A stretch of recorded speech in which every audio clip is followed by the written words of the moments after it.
Music, dance, theater. It's time to take a seat on the aisle with Tom Alvarez. Hear from performers, producers, presenters, and creators who enrich our lives in the performing arts. Who's on stage? Here is Tom Alvarez to introduce you. Hello, and welcome to On the Aisle with me, Tom Alvarez. My guest on today's episode is Paul C. Daly, longtime Indiana arts leader, who was recently appointed Executive Director of Indy Fringe Theater. Join me now as I go on the aisle for a conversation with Paul.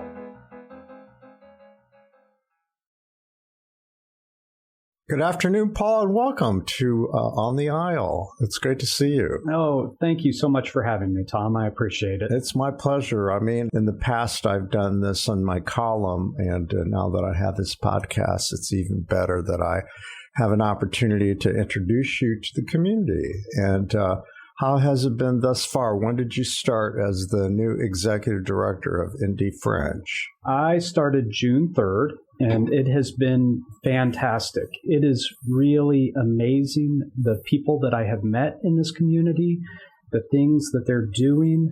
This is a neat place to be. Mm-hmm. Have you made the rounds consciously to meet local arts figures? Tell me about who you've been talking to or meeting. I have been very conscious and intentional about who I'm meeting. In fact, I'm spending the first 100 days in this position reaching out to the community and trying to find out where Indy Fringe fits in the ecosystem, what we're successful at, what maybe we can improve on. I started my meetings purposefully with the artists that had been associated with Indy Fringe. That's where I wanted to start. They're the heart of the organization. They're who we're here to support. So I wanted to make sure that I connected with them and found out what they wanted from us. And then I've expanded into some of the arts leaders, some of the organizations that are built to support arts, such as Indiana Arts Commission, Indy Arts Council, those kinds of places, meeting with the donors and supporters of Indy Fringe. I want to hear from everyone. I was very impressed with the fact that you were doing your due diligence. I think that's very smart. I appreciate that. I also don't know how you do it otherwise. Good point. Exactly. So tell our listeners about your background. So I've been in theater for more than 35 years. I started when I was a child doing children's theater in Kokomo, Indiana. I ended up going to Indiana That's where University. you were born and raised, Kokomo? I was born and raised in Kokomo. And while Kokomo is not famous for their art scene, they do have a very strong children's theater program there. And I fell in love with it immediately. We can go back. My sister is 5 years older than me. And having an older sibling, anybody who's the younger sibling knows that their older sibling is better than them at everything. Mm-hmm.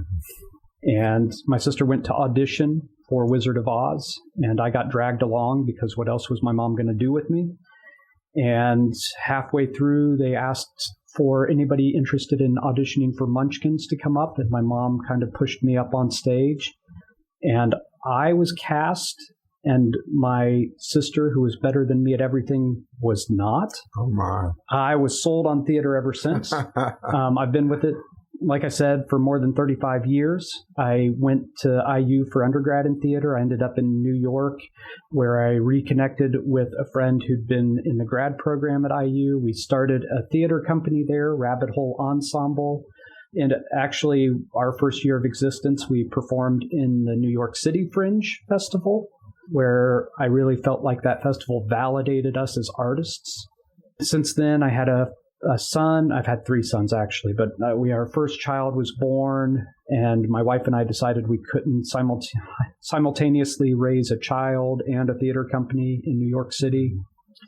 I ended up getting a job in Bloomington, Indiana, running the John Waldron Arts Center, which had 2 performance spaces, 5 art galleries, 4 classrooms, and really, really loved serving the community. Finding out, just like I'm doing here, finding out what's needed, where the gaps are, and how we can fill those spaces. And how long were you there? I was there for about 10 years. Oh. Then Did you accomplish everything that you had set out to? Ooh, what a great question. I probably hardly accomplished the things I set out to accomplish, but I ended up accomplishing the things that the community needed, right? Actually, that's a really good point. That was what I learned over those 10 years, is that as a nonprofit organization, we aren't here to serve the executive director. That's not what the organization is there for. We're here to serve the people in the community. And so what the executive director is interested in takes a back seat to what the community is interested in. And what did the community of Bloomington, what were they interested in? So, as I'm sure you've experienced, any community changes over the period of 10 years.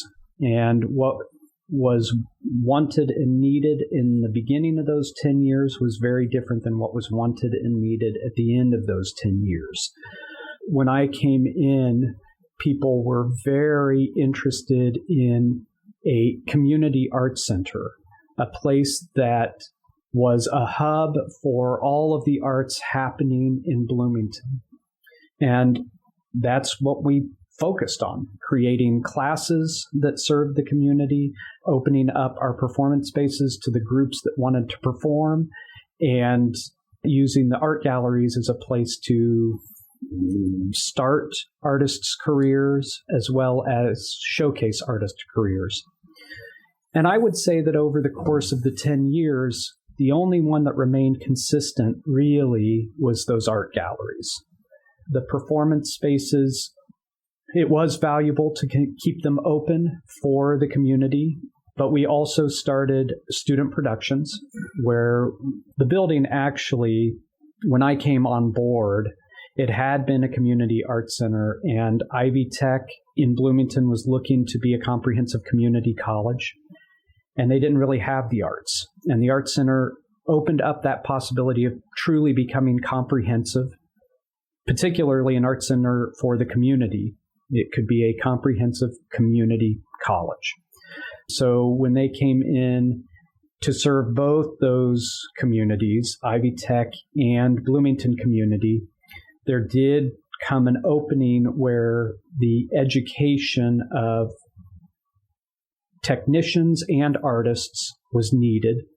And we were able to start a theater productions program for our students where we did a whole season of shows. We ended up getting classes in place that transferred over to IU. And so that was very successful.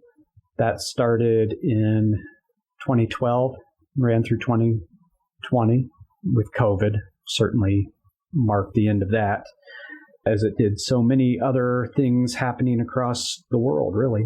And with the classes, that one shifted the most over the course of 10 years. Sometimes the community was looking particularly for children's programming. There was a period of time where they really wanted to see programming for older adults, keeping them engaged mentally and socially. We experimented with classes that happened across the community. That one was ever changing. How did Cardinal Company, theater company, fit into all this?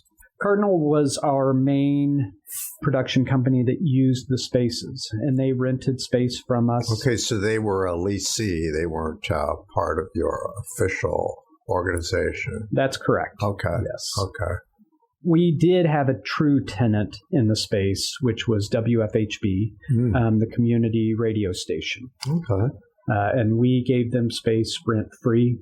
We felt that that was a good match for a community college, was to have a community radio station. Cardinal, very specifically, was a regional theater doing the work of a regional theater. And that didn't fit in quite so well with... And, they featured a number of Indianapolis actors that I know who are professional, and they did some excellent work. Yes. Oh, they absolutely did excellent work. And I actually performed with them. I performed with most of the companies in town. I have always really thought of myself as an actor, and my day job has been executive director. Tell me about some of your credits. Well, most recent, just to go off of that, last year, this isn't my most recent, but last year I did perform at Indy Fringe. A friend of mine wrote a show and wanted to get it produced, and that's what Indy Fringe is excellent at doing, providing a space for artists to try something out. So I was in a show there called Mush last year. It was a two-hander. I played a father, and the father-son both dealt with issues of alcoholism. And we did some talkbacks, and that was a very powerful show. Who produced the show? Producer was Joel Watson, the person who wrote it, self-produced it. And he's somebody that I've worked with in Bloomington many times. He's a really talented, multi-talented person. He's a technician, actor, writer. How was it received? Although ticket sales were not extraordinary, the people that saw it loved it. Did you know then that you were drawn to Indy Fringe, or of course, how would you have known that the opening would come about? So I absolutely knew I was drawn to Indy Fringe. Indy Fringe does everything that I love. So I do like minimalism, and you're almost necessarily forced into minimalism doing a show in the festival because you have limited time to do tech. And you have to be in and out of the space.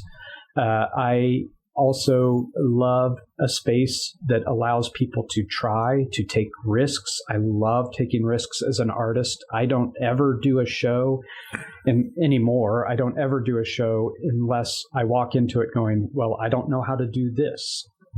I find that's the real joy anymore doing theater, is exploring and finding out how to do something I've never done before. And Indy Fringe allows artists of all levels to do that. Did you see a lot of shows? Or is this the first year, or you've seen them in the past, Indy Fringe seasons? So this will be my first season where I'm going to see a lot of Indy Fringe shows, and I plan on seeing my coworkers laugh at me, but I plan on seeing all of them. Yeah, good luck. Yeah. How many shows this year? There are 70 different groups coming in. That's an expansion over the last few years, right?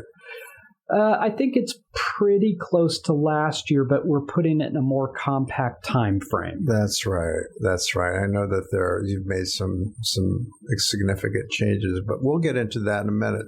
Tell me about, how did you find Indy Fringe and how did they find you? I know that you were familiar with it, of course. So when you saw that there was an opening, did you jump right on it? I did. Actually, I applied for the position a year ago when Jennifer Cooper, the previous executive director, also applied, and we were the two finalists. And so I know the board, the way they talk about it is they flipped a coin in making that final decision. And of course, Jennifer has now found her home and where she belongs.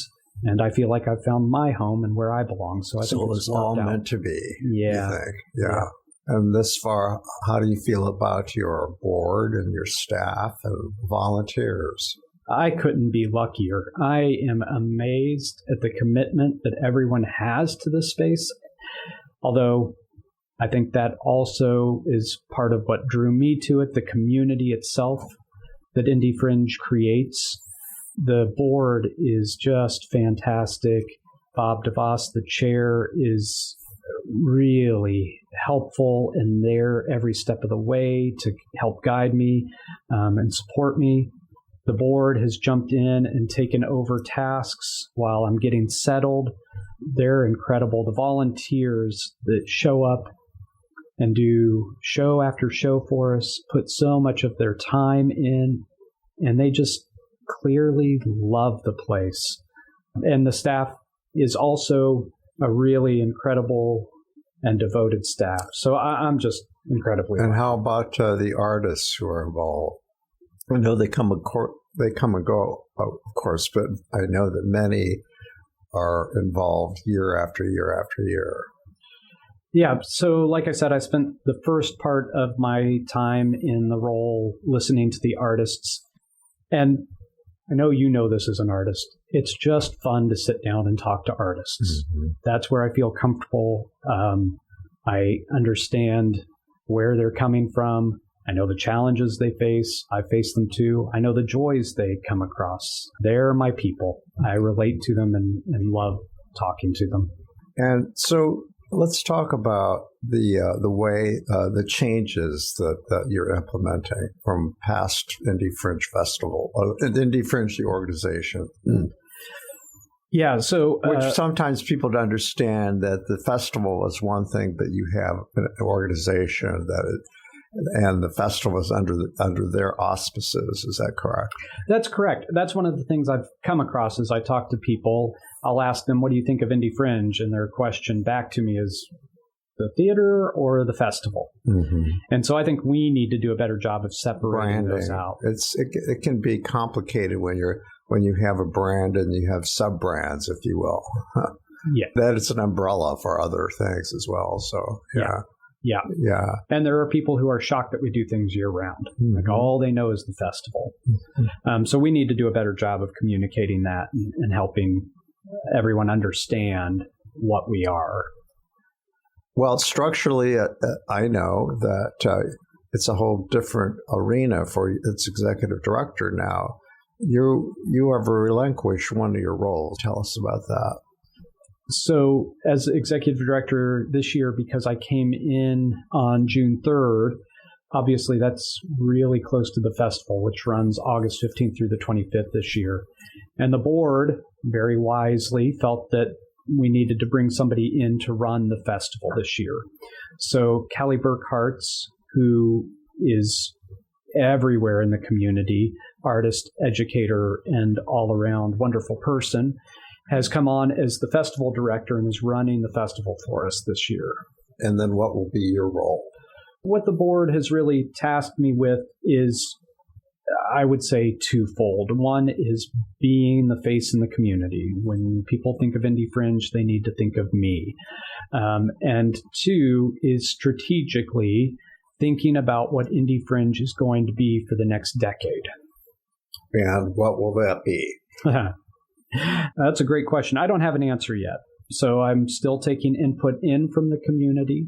If anybody that's listening to this wants to reach out to me and tell me their thoughts, I am more than open to that. And what I have said is that 100 days from when I first started, I will lay out guideposts for what we're going to be for the next decade. So on September 12th, we're going to make an announcement about what we're hoping to be doing for the next decade. It's like your vision board, huh? Yes. Yeah. But at this point, what is your vision? What is Paul's vision for what he would like to see at this point, until you get that input? Well, what I know is that there are a few things I know that I keep coming back to. And so one is that we're here to support artists. So I'm looking for the ways that we can best support artists. I know that what people love about the Fringe is that it offers opportunities and the chance to see things that they'll never see otherwise. And I also know some of these challenges, such as how do we communicate what we are, how is Indy Fringe a theater, and how is Indy Fringe a festival? And so in that frame, I think that we need to be looking at what we are year-round and how we're supporting artists year-round and how we're making these kind of wonderful, quirky performances happen year-round. And then the Indy Fringe Festival is simply a piece of what we're doing, a large piece, of course, but a piece of the whole. So that's what I'm looking at shaping and figuring out. Well, as we discussed, and again, for purposes of transparency, I joked that our company, Magic the Cabaret, and our sort of umbrella company, Klein and Alvarez Productions, it was because of Indy Fringe and Pauline Moffat, who guided us through the whole process. And, I think that our experience with Indy Fringe, we were examples of what Indy Fringe is all about. 10 years ago when we did our musical Call with the Musical, it premiered at the Indy Fringe Festival that year, and it was wildly successful. And then we went on to create a full-scale musical, and it premiered at now the District Theater. And, we're no longer going to participate in the festival because we feel that we've moved on from that because we've become our brand, thanks to Indy Fringe, gave us the exposure that we needed in terms of donor support, audiences, and all of those things. So I feel personally that we benefited greatly from it. And so I think we're a model of what can happen. And I know there are other artists who also have the same experience as we did. You did what your ideals indicate that you want to do, that is to help artists grow their companies and themselves as artists. So I can speak with authority that it's a concept that not only works, but there are plenty of examples of all over Indianapolis of what Indy Fringe can do in terms of giving people a hand to succeed. So I'm thrilled that it's going to continue to grow and develop, and that you are going to spend or give more focus to artists' needs. I think that's really good. Sometimes people get lost in their internal stuff, the structure, that kind of stuff, and lose sight of artists' needs. So it sounds, you being an artist, I think that has a lot to do with it. I'm sure my background feeds into that. And I mean, I get it. In order to support those artists, we have to find a way to survive. Well, there's that too. You can't just, it's a business too. Yeah. You can have all the art you want, but if you don't have the business to support it, what good is it? Yeah. And actually, I mean, I just love that Indy Fringe has helped you and your group succeed the way it has.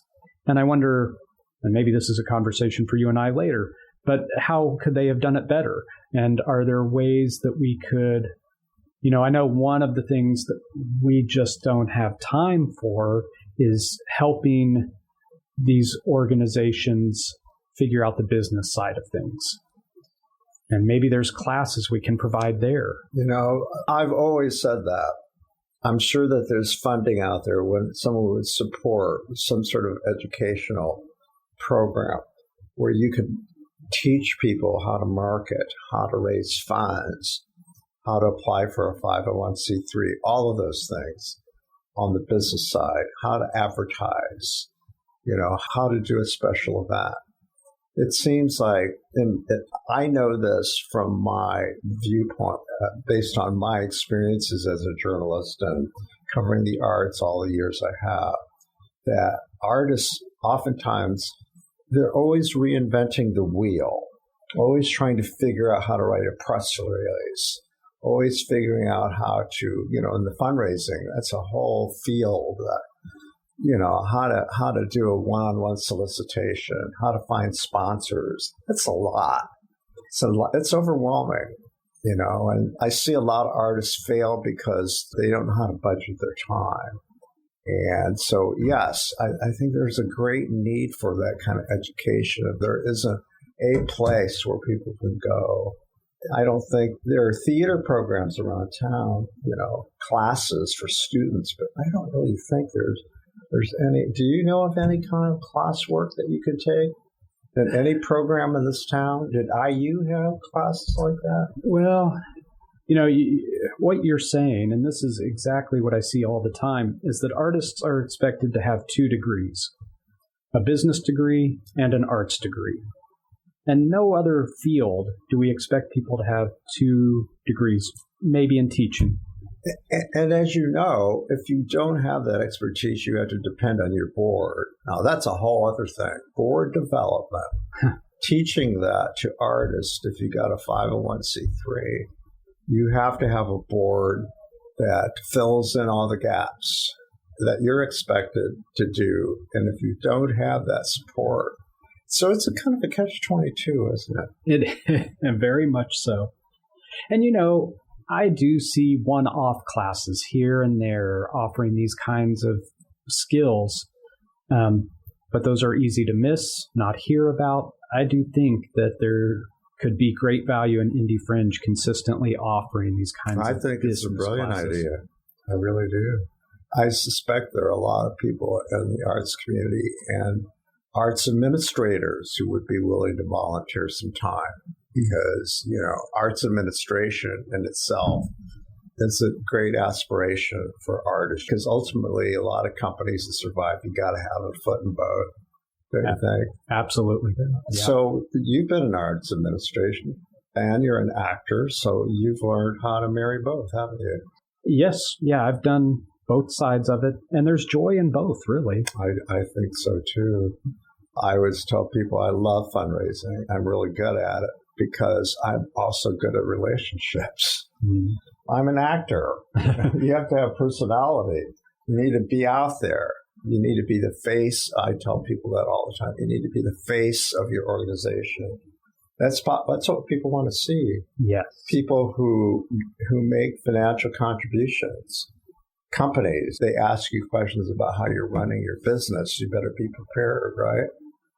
That's exactly right. And I think we know that nobody gives money to a building.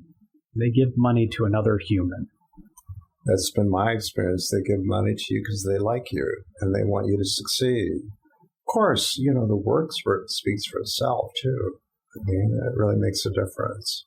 I know a lot of successful arts administrators do quite well if they make it a point in their marketing strategy, if you are a public relations strategy, to invite people, comp people, to come see the shows because they've got to see the work, really.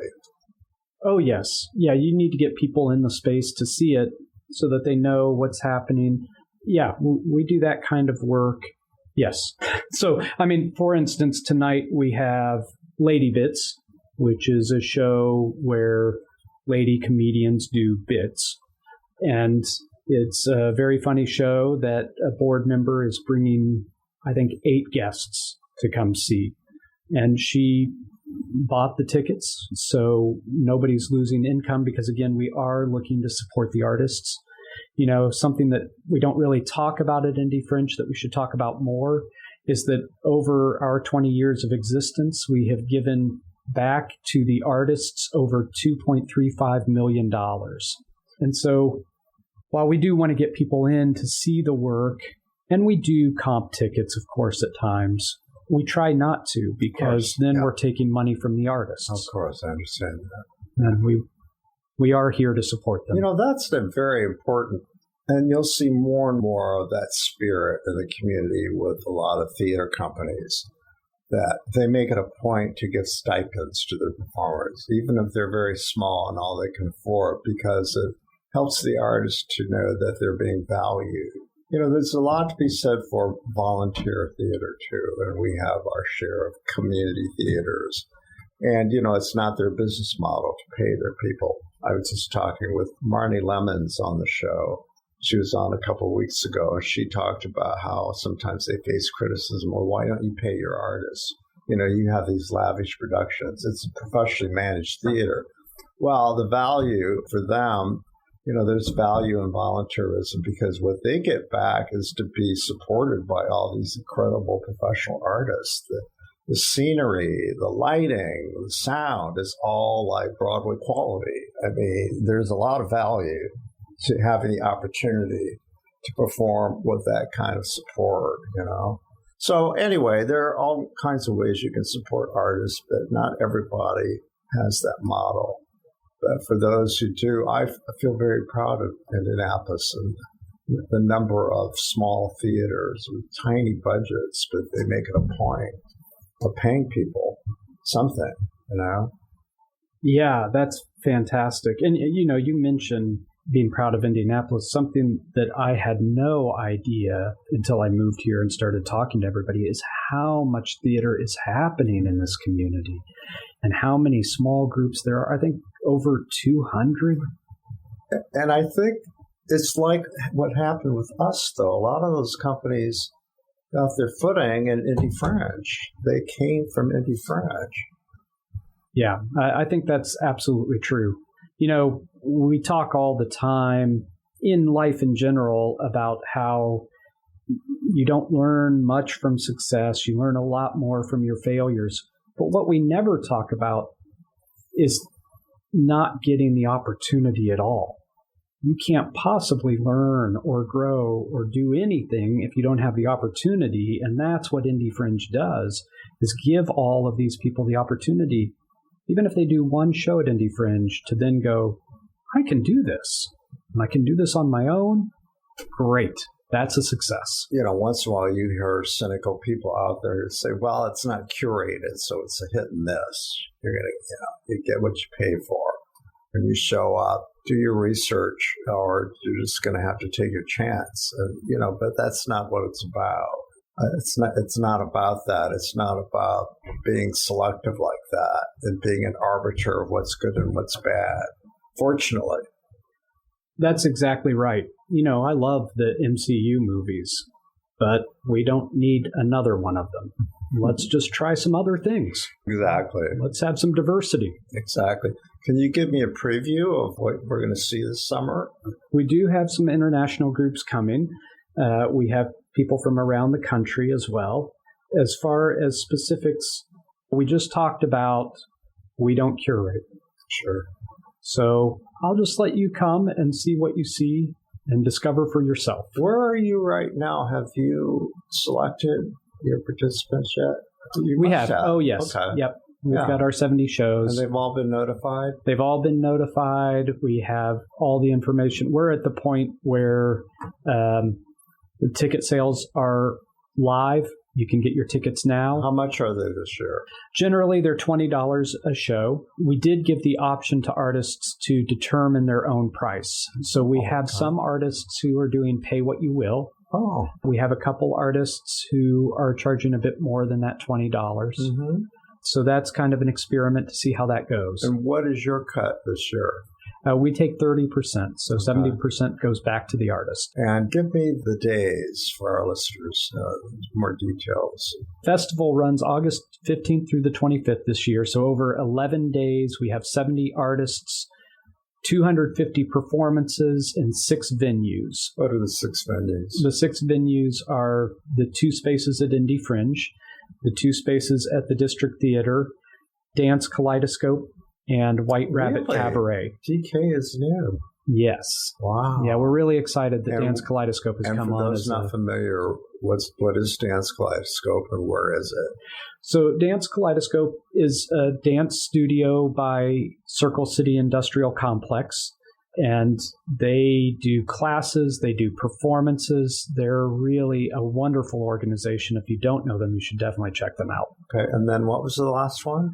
White Rabbit Cabaret. Oh, in Fountain Square. So you're really spreading out. We are, yeah. We're trying. You're not married any longer to either Mass Avenue or off Mass Avenue.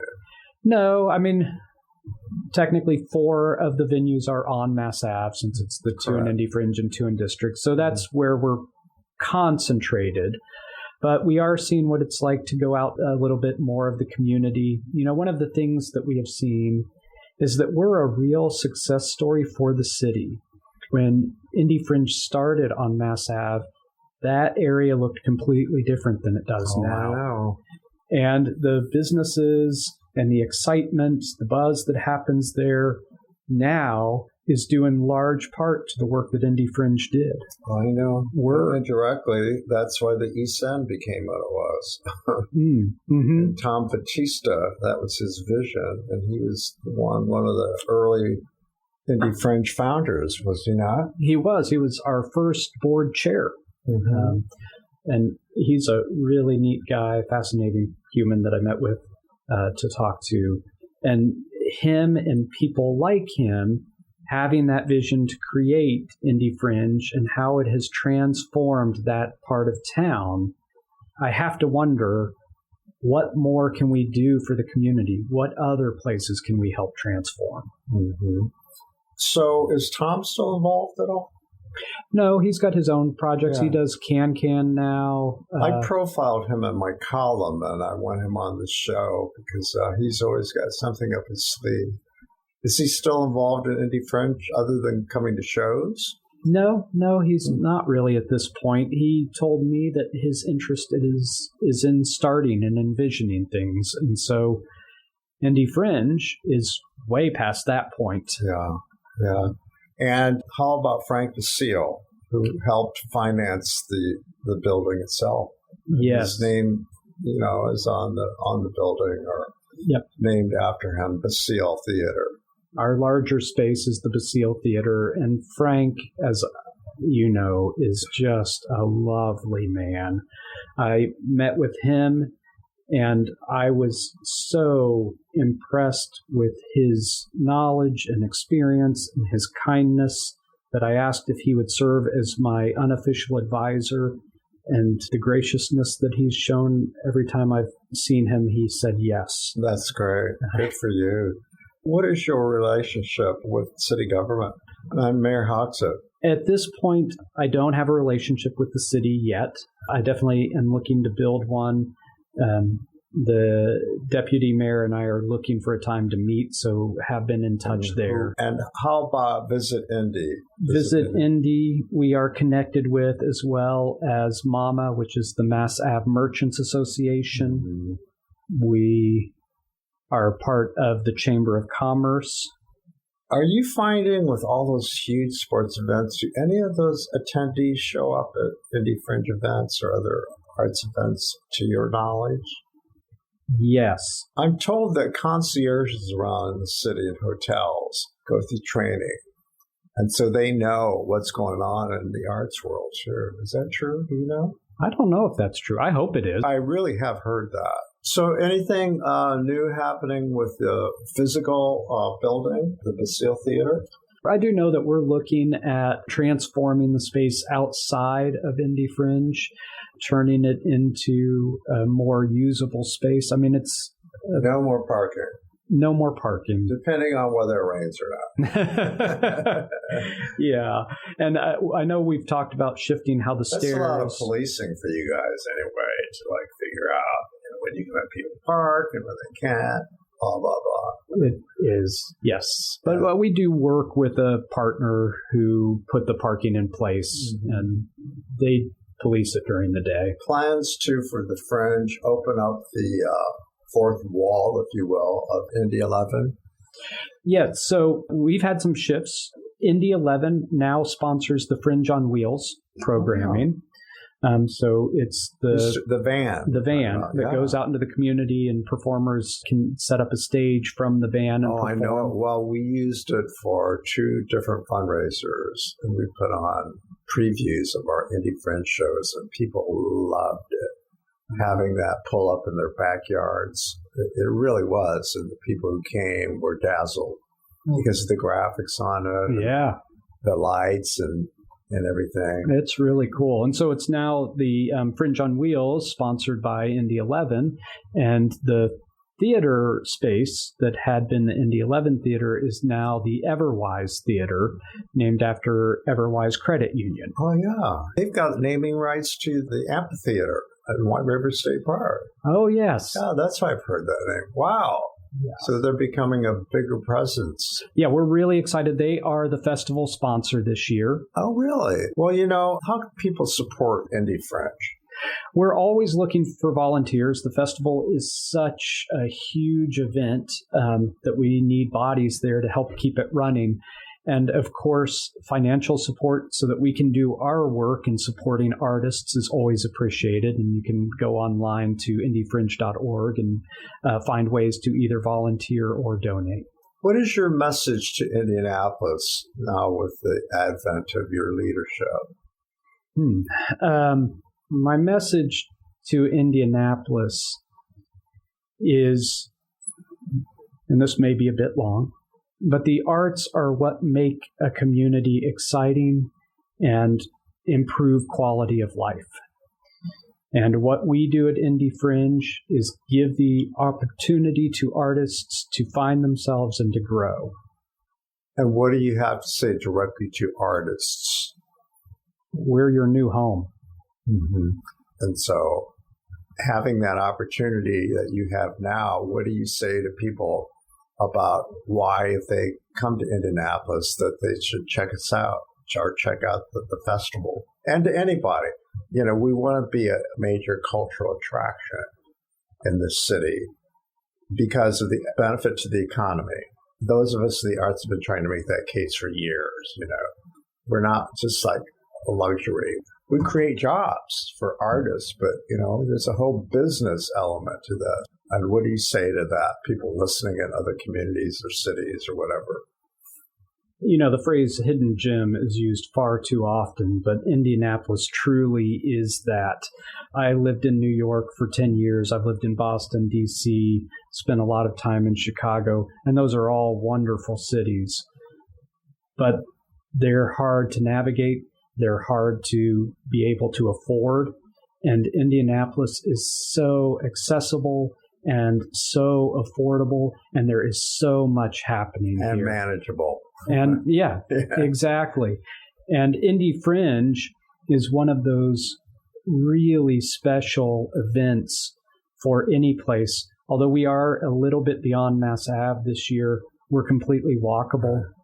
Speaking of walkable, did you and your family move downtown by any chance? Or were you located, if I may ask? So my family and I still live in Bloomington. I commute every day, but I did buy a house up here with my sister and brother-in-law, who also commutes to Indy every day from Bloomington. Oh, wow. And so now we have a place to stay when we need it. During the festival, I'm certainly going to be up here every day, all day. Pied-à-terre, huh? Yeah. Well, what a delight to talk with you, and welcome to Indy, and I wish you nothing but success, and I look forward to seeing some shows and maybe writing about a few here and there. It's always very difficult to choose, but I know so many people in the arts community. I mean, it's often very easy to determine, but I also try to see those shows with unknowns, people that I've never seen before. I like to take risks, and that's the whole spirit of the festival anyway, right? Yeah, totally. Well, thank you so much for having me here today. I appreciate you. My pleasure. I'll see you up the road. Great. Thank you. Our thanks go out to our media sponsor, Urban Times. Urban Times is a monthly news magazine which serves as the official neighborhood newsletter for 16 Indianapolis neighborhoods, offering news about development, arts and entertainment, and from the business community. Who will take center stage on the podcast next? Your seat on the aisle with Tom Alvarez awaits. Follow Tom on Facebook, Instagram, Twitter, and TikTok, and make sure to visit tomalvarez.studio. Watch Tom every other Thursday on Lifestyle Live on Wish TV, and make sure to listen every week here on the All Indiana Podcast Network.